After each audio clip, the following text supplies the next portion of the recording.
everyone, Joe. You know who I am. So just checking in from this wonderful, beautiful community, Mackenzie River. Population about 70 people, 75 people. It's between Fort Simpson and Fort Providence, so we're about 200 kilometers from Fort Providence. Beautiful day to be on the river in the Decho, and we're about 65 kilometers away from Fort Simpson, so we're not that far now.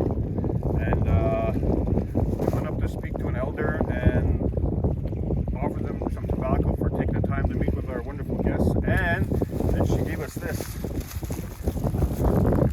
pickerel and moose meat.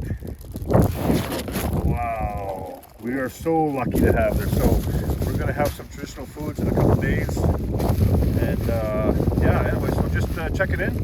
It's we hit a pretty rough storm there, but we went through it.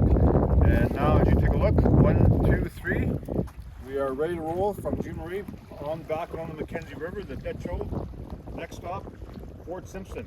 So again, wherever you are on this wonderful planet of ours, good morning, good afternoon, good evening.